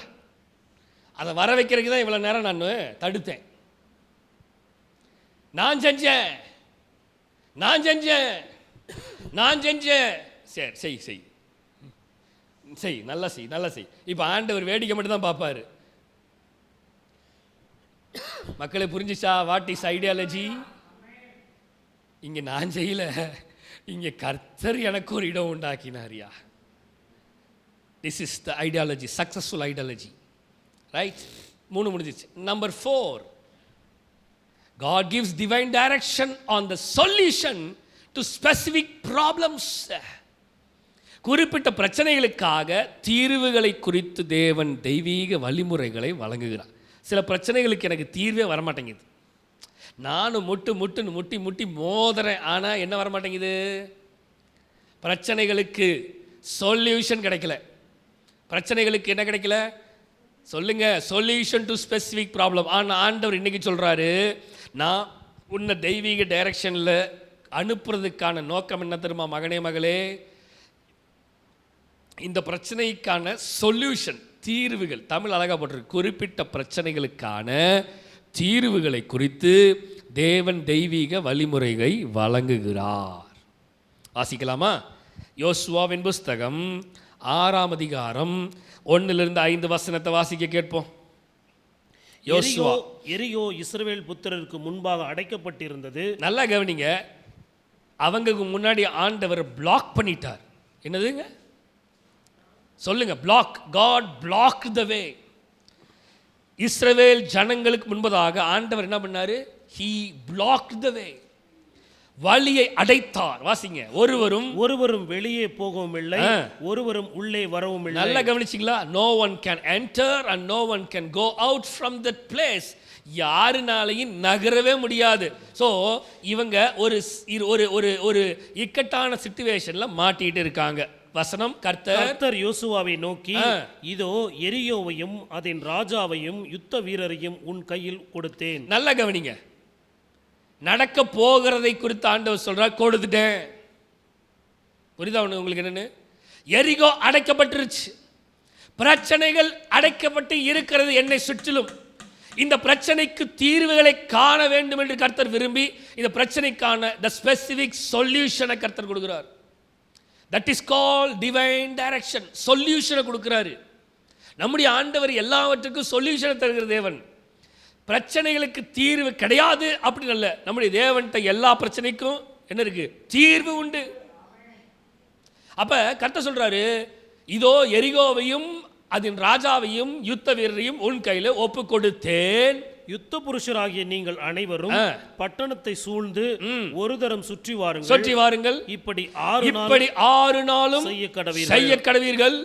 7 ஆசாரியர் பெட்டிக்கு முன்பாக 7 கொம்பு எக்காளங்களை பிடித்துக் கொண்டு போக வேண்டும். 7ஆம் நாளில் பட்டணத்தை 7 தரம் சுற்றி வர கடவீர்கள். ஆசாரியர் எக்காளங்களை ஊத வேண்டும். அவர்கள் அந்த கொம்புகளினால் நெடுந்தொனி இடும்போது நீங்கள் எக்கால சத்தத்தை கேட்கும் போது ஜனங்கள் எல்லாரும் மகா ஆரவாரத்துடன் ஆர்ப்பரிக்க கடவர்கள். நமக்கு என்ன நடந்ததுன்னு தெரியும். என்ன நடந்துச்சு? அவர்கள் வாசித்தார்கள் சத்தமாக, அங்கே சூழ்நிலை மாறினது, எல்லாம் இடிந்து விழுந்தது. கர்த்தர் அவர்கள் கையிலே சகலவற்றையும் கொடுத்தார். அவன் ஒண்ணுமே பண்ணல. ஆனா என்ன நம்ம செஞ்சாங்க? கர்த்தருடைய வார்த்தையை கேட்டாங்க. நம்பர் 1 என்னது? கர்த்தர் வார்த்தையை கேட்டான். அவன் கர்த்தர் வார்த்தையை கேட்டு அதன்படி செஞ்சனால அங்க சக்சஸ். கர்த்தர் வார்த்தையை கேட்டு அதன்படி செய்யலைனா அங்க அன்சக்சஸ்ஃபுல் லைஃப். புரிஞ்சா உங்களுக்கு என்னன்னு? தெளிவா போட்டிருக்கிறது. கர்த்தர் சொல்லி கொடுக்குறாரு. என்ன சொல்லி கொடுக்குறாரு? 3ஆம் வசனம் பாருங்களேன். 4ஆம் வசனம், 7 ஆசாரியர் பெட்டிக்கு முன்பதாக 7 கொம்பு எக்காளங்களை பிடித்துக் கொண்டு போக வேண்டும். This is the method to you want to follow. ஒரு லைஃப்ல டிவைன் டைரக்ஷனை சக்சஸ்ஃபுல் ஆகணும்னா நீ இந்த வழிமுறைகளை, மக்களை புரிகிறதா? கர்த்தர் பிரச்சனைக்கான சொல்யூஷனை என் கையில் கொடுத்துட்டாரு. இப்போ சொல்யூஷனை வச்சு நான் அதை தீர்வு காண்றதும் காணாமல் போகிறதும் என் கையில் தான் இருக்குது. கர்த்தர் என்ன சொல்லிட்டாரு? அவங்களுக்கு ஐடியாலஜி எல்லாம் கொடுத்து அவங்களுக்கு எல்லா ப்ராப்ளம்கான சொல்யூஷனை கையில் ஏற்கனவே என்ன பண்ணிட்டார்? ஐடியாவை அள்ளி வீசிட்டார். இப்போ இந்த ஐடியாவை அவன் அப்படியே ஃபாலோ பண்ணானா they will win. They will succeed in their life. இப்போ கொஞ்சம் யோசித்து பாருங்க. இந்த ஐடியாலஜியை, இந்த பிளானை இதை செய்யாம இவங்க இல்லையா? நம்ம ஆண்டவருக்கு என்ன தெரியும்? ஏன் சூழ்நிலை ஆண்டவருக்கு என்ன தெரியும்? அவர் வாட்டுக்கு மேலே உட்காந்து ஏதோ பேசிட்டு போறார், சொல்றாரு. நான் கஷ்டப்படுறது எனக்கு தான் தெரியும். இங்க இருக்கிற சிச்சுவேஷன் எனக்கு தெரியும்.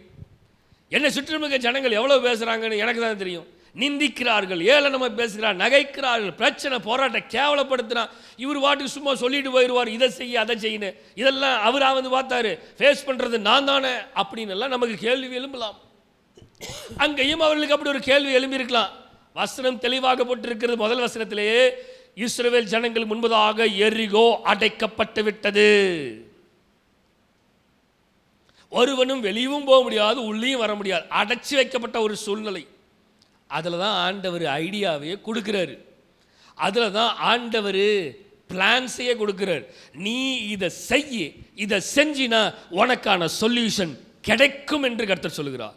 அவர்கள் அதை அப்படியே செய்தார்கள். they got succeed. அவர்கள் அதிலே வெற்றி பெற்றார்கள். வாசிக்கலாம். யாத்ராமம் 15ஆம் அதிகாரம் 22 26 வசனத்தை வாசிக்க கேட்போம். யாத்ராமம் 15ஆம் அதிகாரம் வாசித்து முடிக்க விரும்புகிறேன். யாத்ராமம் 15ஆம் அதிகாரம் 22 26 வசனத்தை வாசிக்கலாமா? பின்பு மோசே இஸ்ரவேல் ஜனங்களை சிவந்த சமுத்திரத்திலிருந்து பிரயாணப்படுத்தினான். அவர்கள் சூர் வனாந்தரத்துக்கு புறப்பட்டு போய் 3 நாட்கள் வனாந்தரத்தில் தண்ணீர் கிடையாமல் நல்லா கவனிங்க. அவர்கள் வெளியில வந்து விட்டார்கள். இப்பொழுது 3 நாள் தண்ணி குடிக்காம நடந்தாங்க. எத்தனை நாள்? 3 days. They never drank a single drop of water. ஒரு துளி கூட அவங்க தண்ணி குடிக்கவே இல்லை. 3 நாள் அவங்க வனாந்திரத்தில் நார்மல் வேல. வாட் கைண்ட் ஆஃப் சிச்சுவேஷன் நினைச்சு பாருங்க. இது எப்படிப்பட்ட சிச்சுவேஷன்? பிரச்சனை நிறைந்த சிச்சுவேஷன். தண்ணி கூட இல்லைங்க, அது நார்மல் வே கிடையாது, வனாந்திர வழி. கர்த்தர் அவர்களை கடுமையான வழியில் நடத்தினாரு. பயங்கரமான பிரச்சனை. வசனத்தை வாசிக்கலாம். அவர்கள் மாராவிலே வந்த இப்ப அவங்க தண்ணியை பார்த்துட்டாங்க. இவ்வளவு பிரச்சனையிலையும் அவன் 3 நாள் தண்ணி குடிக்காம தண்ணியை பார்த்தோன்னா அவனுக்கு எவ்வளவு சந்தோஷம் இருந்திருக்கும். கொஞ்சம் யோசித்து பாருங்க. எனக்கு ஆப்ரேஷன் பண்ணும் பொழுது, அந்த செப்டோபிளாஸ்ட் ஆப்ரேஷன் பண்ணும் பொழுது நான் கஷ்டப்பட்டது, எனக்கு அந்த தண்ணியினுடைய அருமை என்னவென்று அப்போதான் எனக்கு தெரிஞ்சிச்சு. நான் டாக்டர்கிட்டையும் நர்ஸுக்கிட்டையும், அப்பா டே ஒரு சொட்டு தண்ணி கொடுங்கடா, இப்படி தான் கேட்டேன். உண்மையை தான் சொல்கிறேன். 1 drop ஆஃப் வாட்டர் என்னுடைய வாயில் ஊற்றுங்க. எனக்கு என் வாய் கிட்டத்தட்ட ஒரு 6 to 7 hours ட்ரை ஆகி என்னுடைய தொண்டை வறண்டு போனது. இப்போ என்னென்னா எல்லாமே வறண்டு போயிருக்கு. அதாவது அப்படி எச்சி முழுங்கிறது கூட நாக்கில் அந்த எச்சி கூட கிடையாது. So full dry. நான் இன்னைக்கு நினச்சி பார்ப்பேன், அந்த ஐசியூவில் உட்காந்துருக்கும் பொழுது அந்த நர்ஸுக்கிட்ட, அந்த பொண்ணுக்கிட்ட, அம்மா ஒரு சொட்டு கொடுமா அப்படின்னு நான் கேட்டேன். அந்த பொண்ணு என்ன தெரியுமா பண்ணுச்சு, வரேன்னு சொல்லிட்டு நேராக போய் ஒரு சின்ன பாக்ஸை திறந்து, இவ்வளோ பெருசு சின்னதாக ஒரு பிளாஸ்டிக் ஒன்று எடுத்துகிட்டு வந்துச்சு. அதில் நீங்கள் இதை பார்த்தீங்கன்னா அதில் ஒரு 4 drop வாட்டர் தான் இருக்கும். 4 drop வாட்டர். அந்த மூடி அப்படி ஓப்பன் பண்ணி சீல்டு உடைச்சா அது அந்த இங்க் ஃபில்லர் மாதிரி குட்டி திருண்டு 2 சொட்டு என்ன பண்ணிச்சு, வாயில் விட்டுச்சு. 2 சொட்டு தண்ணி கேட்டால் எப்படி கொடுக்குறாங்க, 2 சொட்டு, அவ்வளோதான் தண்ணி போங்க. ஏமா என்னம்மா. ஆனால் மக்கள் என்னெல்லாம் கவனிங்க, அந்த 2 சொட்டு தண்ணி எனக்கு அவ்வளவு பெருசாக இருந்துச்சு. ஏன்னா அந்த வறட்சி. ஜனங்கள் 3 நாள் தண்ணி இல்லாமல் இருந்தார்கள். தண்ணியை பார்த்த உடனே அவங்களுடைய இருதயம் எப்படி இருக்கும், ஆஹா தண்ணி கிடைச்சிருச்சு. இப்போ தண்ணி என்ன பிரச்சனை, கர்த்தர் அங்கேயும் பிரச்சனையை வச்சிருந்தார். நல்லா கவனிச்சுக்கோங்க. டிவைன் டைரக்ஷனில் போனீங்கன்னா ஈஸியாக அப்படின்னு போயலாம் நினைக்காதீங்க. போய் சொல்லுவாங்க, கால் வைக்கிற இடமெல்லாம் கண்ணி வெடிடா அப்படிமா. அந்த மாதிரி இவன் ஏற்கனவே பிரச்சனையிலிருந்து தப்பிச்சு வெளியில வந்து, ஆண்டவர் இவனை என்ன, நம்ம வாஸ்தவம் என்னன்னா நல்ல வழியில் நடத்தல. இப்ப ஆண்டவர் ஏற்கனவே வனாந்திர வழியில சுத்த விட்டுட்டாரு. அவன் எட்டி போயிருந்திருக்கலாம். ஆனா கர்த்தர் ஏற்கனவே சுத்த விட்டு நொந்து நூடுல்ஸ் ஆகி ஒரு வழியா கடினமா வந்து, இப்ப 3 நாள் தண்ணி கிடையாமல் வந்து தண்ணியை பார்த்து கண்டிப்பா தண்ணியில விழுந்திருப்பானுங்க. எனக்கு தெரிஞ்சா அவன் ஒரு சிலவெல்லாம் அப்படியே இப்படி விழுந்து தண்ணியெல்லாம் எடுத்து குடிச்சிருக்க மாட்டான், அப்படியே விழுந்திருப்பானுங்க. ஆனா இப்ப விழுந்தா அங்கேயும் என்ன தெரியுமா, வாடா வாடா வாடா, நீ அவ்வளவு சீக்கிரம் உன்னை வெட்டுருவேன். சில நேரங்களில் நம்மளை அடக்கிறது ஒரே ஒரு ஆள் தான்.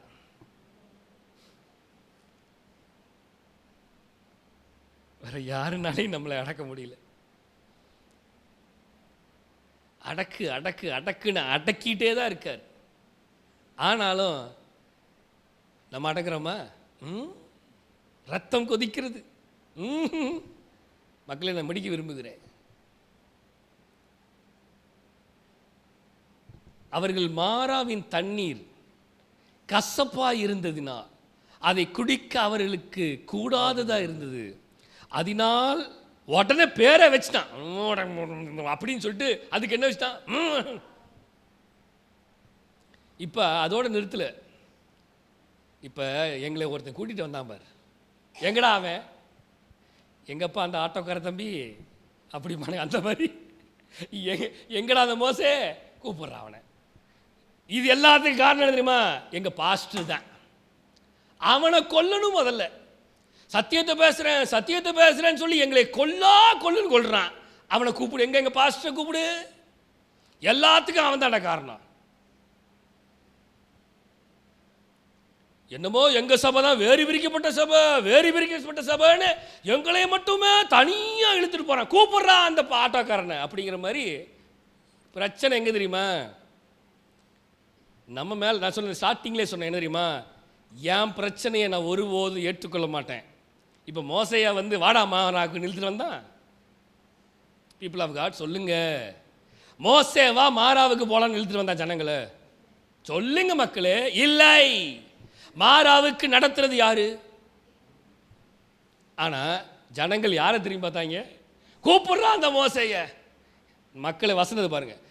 அப்பொழுது ஜனங்கள் மோசேக்கு விரோதமாய் முறுமுறுத்து, எண்ணத்தை குடிப்போம் வந்து எங்களை கொண்டு வந்து இங்கே தள்ளி விட்டான்.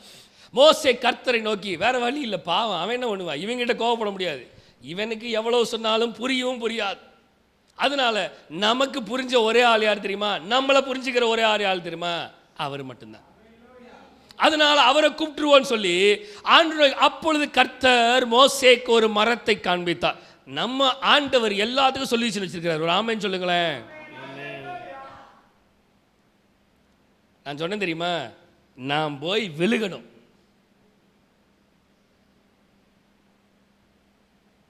விழுகிற வரைக்கும் செய்யவே மாட்டார். வந்துட்டான், சிவந்த சமுத்திரத்தில் கடந்துட்டான், பெரிய மதிலை தாண்டி வந்துட்டான், தப்பிச்சிட்டேன். தப்பிக்கல. நீ தப்பிச்சுன்னு நினைச்சிட்டு இருக்கிற நீ, உன் வழிகள் என் வழிகள் அல்ல, உன் நினைவுகள் என் நினைவு. நீ நினைச்சிட்ட I succeed. No, you never succeed in your life. இன்னும் நீ செய்ய வேண்டியது நிறைய இருக்கு, இதுக்கே அப்படிங்கிறியப்பா அப்படின்னு கர்த்தர் சொல்றார். இவன் ஜெயம் எடுத்து விட்டேன், வந்துட்டோம், ஆனா தண்ணி இல்லை. என்னைக்கு நம்ம சரண்டர் முழுமையாக ஆகிறோமோ அது வரைக்கும் கர்த்தர் செயலாற்ற முடியவே முடியாது. டிவைன் டைரக்ஷன்ங்கிறத புரிஞ்சுக்கோங்க. அதுதான் this is call God's divine direction. இப்போ ஆண்டவர் ஒரு மரத்தை காண்பித்தார். அதை அவன் தண்ணீரில் போட்ட உடனே அது மதுரமான தண்ணீராய் மாறிற்று. அவர் அங்கே அவர்களுக்கு ஒரு நியமத்தை, ஒரு நியாயத்தை கட்டளையிட்டு அங்கே அவர்களை சோதித்து, each and every situation God testing us. நல்லா தெரிஞ்சுக்கோங்க. நம்ம நினச்சிட்டு இருக்கிறோம் நிறைய விஷயங்கள், ஆனால் ஆண்டவர் ஒவ்வொரு சிச்சுவேஷன்லையும் நம்ம டெஸ்ட் பண்ணுவார். நம்முடைய பேச்சில், நம்முடைய செயலில், நம்முடைய ஆக்டிவிட்டி, நாம் மற்றவர்கிட்ட பேசுறது, மற்றவர்கிட்ட செயலாற்றுகிறது, மற்றவரிடத்தில் அன்பு கூறுகிறது, மற்றவரை சமாதானமாய் எல்லாவற்றில் விசுவாசம், நீடிய பொறுமை, தயவு, நற்குணம், எல்லாமே நிறைய சொல்லலாம், சொல்லிட்டே இருக்கலாம். Each and every situation. நல்லா கவனிச்சிங்களா? இஸ்ரவேல் ஜனங்கள் ஒவ்வொரு படி வந்தார்கள். ஈசாக்கு ஒவ்வொரு படியை கடந்து வந்தான். எல்லாத்துலேயும் ஆண்டவர் செக் வச்சுட்டே தான் வந்தார். என்றைக்கு நீ கர்த்தர்னு சொல்கிறியோ அன்னைக்கு வரைக்கும் நான் செய்ய மாட்டேன். அதுதான் என்னுடைய டிவைன் டைரக்ஷன். நான் முடிக்க விரும்புகிறேன். கடைசி வசனம், நீ உன் தேவனாய் கர்த்தரின் சத்தத்தை கவனமாய் கேட்டு. அப்போ எவ்வளோ நாள் கேட்கலையா? கேட்கலாமே வந்துருச்சு. பார்த்தீங்களா உடனே வசனம்,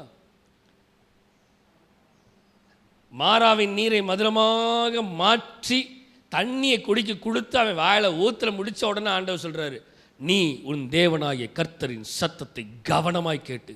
ஏன் ஆண்டவர் சத்தத்தை கேட்டுன்னு எழுதியிருக்கலாம். சொல்லுங்க மக்கள், எழுதியிருக்கலாமா? என்ன சத்தமே வரல, நல்லா இல்லை. என்ன நல்லா இல்லை? நீங்கள் அமைதியாக இருக்கிறது. சத்தமாக ஆமேன்னு சொல்லுங்க. இப்படி அமைதியாக இருக்கிறது நல்லா இருக்குன்னு நினச்சிருக்கீங்களா? ஒரு ஆமேன்னு சொல்லுங்க அப்படின்னா நல்லா இல்லை, சத்தமாக ஆமேன்னு சொல்லணும், நல்லா இருக்கணும். ஆண்டவருக்கு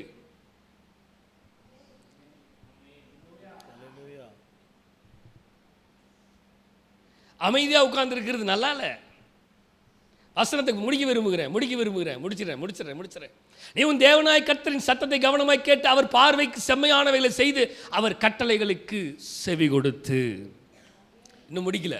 அவருடைய நியமங்கள் யாவையும் கை கொண்டா, நான் எகிப்தியருக்கு வரப்பண்ண வியாதிகள் ஒன்றையும் உனக்கு வரப்பண்ணேன், நானே உன் பரிகாரிய கர்த்தர் என்று கர்த்தர் சொல்லுகிறார். This is the command. ஆண்டவர் எங்க நம்ம கொடுக்குறாரு? இங்க கொடுக்கல, சிவந்த சமுத்திரத்தில் கொடுக்கல, கடந்து வந்துட்டான். நாங்க சக்சஸ் ஆயிட்டோம் நினைச்சான், கொடுக்கல, பேசல.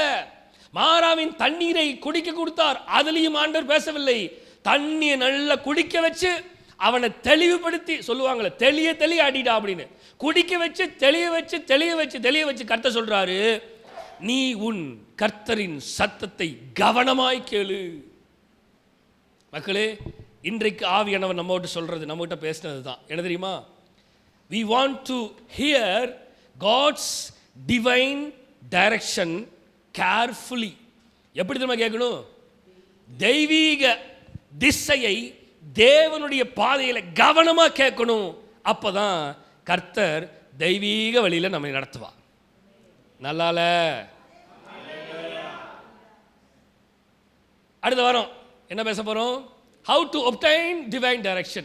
தெய்வீக திசையை எவ்வாறு பெறுவது? இந்த நாளில் ஆண்டவர் பேசினார். என்னது? தெய்வீக திசையின் ஆசீர்வாதத்தை குறித்து ஆவியானவர் பேசினார். அடுத்த வாரம் தெய்வீக திசையை பெறுவது எப்படி இருந்தா, எப்படி எல்லாம் செயல்பட்டா, எப்படியெல்லாம் ஆண்டவர் தெய்வீக திசையை பெற்றுக்கொள்வது. ஜெபிக்கலாமா? கண்களை மூடி அப்படி இருக்கிற இடத்துல எந்திரிச்சு நிற்போமா? எந்திரிச்சு தேவ சமூகத்தில் ஒரு 2 நிமிஷம் கண்களை மூடி, ஆண்டவரே உம்முடைய தெய்வீக டைரக்ஷனுக்கு, உம்முடைய டிவைன் டைரக்ஷனுக்கு, எப்பா பாட்டுக்கு வாங்க, கிரகிக்க முடியாத காரியங்கள் செய்வார் சர்வஞானியே. உள்ளே இருக்கு பாரு லாஸ்ட்ல, சர்வஞானியே உம்மை ஆராதிக்கிறேன். கிரகிக்க முடியாத காரியங்கள், நான் நினைத்திருக்கிறவைகளை அல்ல, நான் நினைக்காத காரியங்களை கர்த்தர் செய்வார். அதுதான் காட்ஸ் டிவைன் டைரக்ஷன். ஆமேன், ஆமேன். அப்படியே கண்களை மூடி ஆண்டுடைய சமூகத்தில், ஆண்டவரே உம்முடைய டைரக்ஷனுக்காக, உம்முடைய டைரக்ஷனுக்காக, உம்முடைய டைரக்ஷனுக்காக, உம்முடைய டைரக்ஷனுக்காக, உம்முடைய டைரக்ஷனுக்காக, உம்முடைய டிவைன் டைரக்ஷனுக்காக நான் காத்திருக்கிறேன், நான் காத்திருக்கிறேன், நான் காத்திருக்கிறேன் ஆண்டவரே.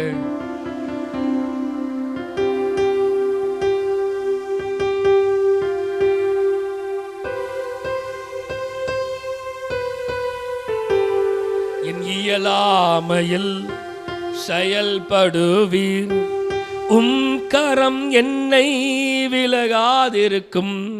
என் இயலாமையில் நீ செயல்படுவீர், கரம் என்னை விலாதிருக்கும். சொல்லுங்க பார்க்கலாம். என் இயலாமையில் நீ செயல்படுவீர், கரம் என்னை விலகாதிருக்கும். என் இயலாமையில் செயல்படுவீர், கரம் என்னை விலகாதிருக்கும். என் இயலாமையில் நீ செயல்படுவீர், கரம் என்னை, மலைகளை பெயர்ப்பீர் என்றார். என் தடைகள் உமக்கு எம்மாத்திரம், மரித்தோரை எழச் செய்வீர் என்றார்.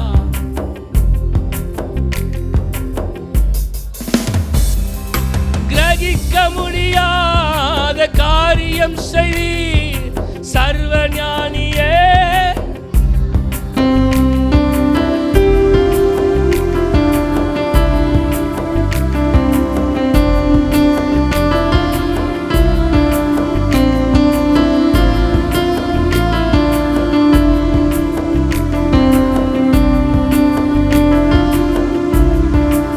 சொல்லுங்க பார்க்கலாம்.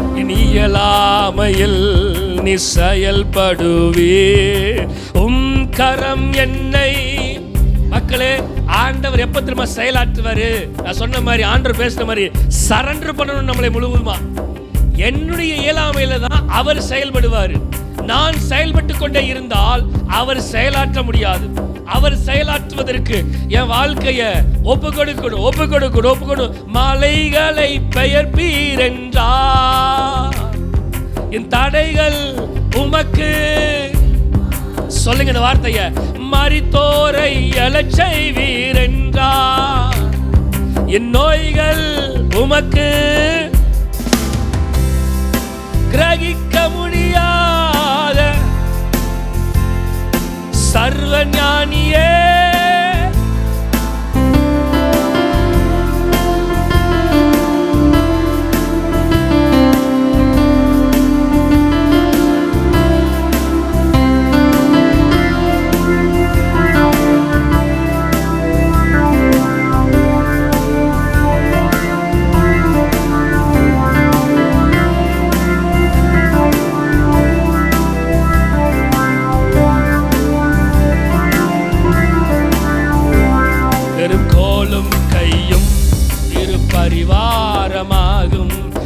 உம்மாலன்றி இது யாரால் கூடும், வெறும் கோலும் கையும் இரு பரிவாரமாகும்.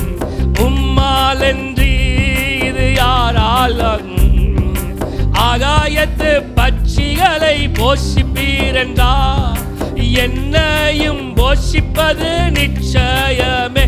காட்டு புஷ்பங்களை உடுத்துவது நீரென்றா, குறைவின்றி நடத்துவதும் கிரகிக்க முடியாத, சொல்லுங்க பார்க்கலாம், கிரகிக்க முடியாத சர்வ ஞானியே. வார்த்தை சொல்லுங்க பார்க்கலாம், கிரகிக்க முடியாத.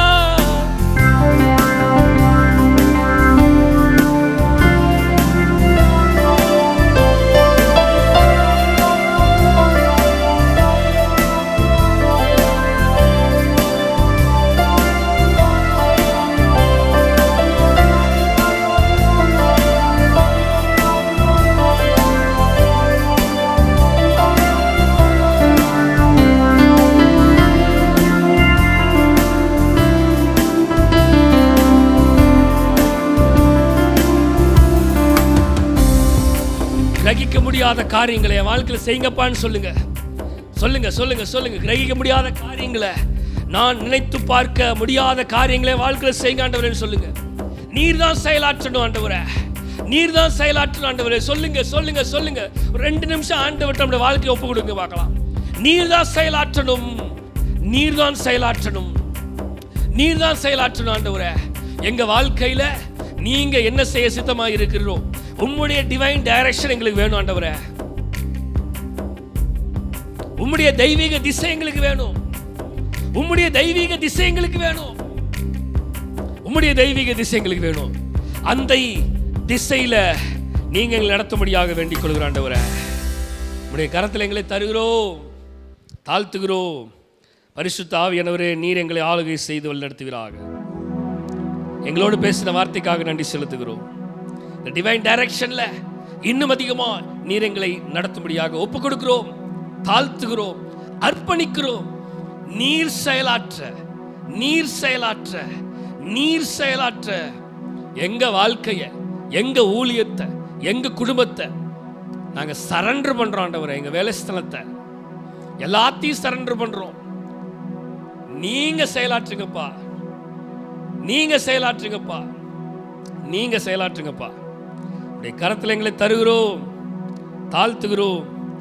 நீர் ஆளுகை செய்து பொறுப்படுத்த வழி நடத்துகிறார். எல்லா துதி கன மகிமை எல்லாம் உமக்கு ஒருவருக்கு மாத்திரமே செலுத்துகிறோம்.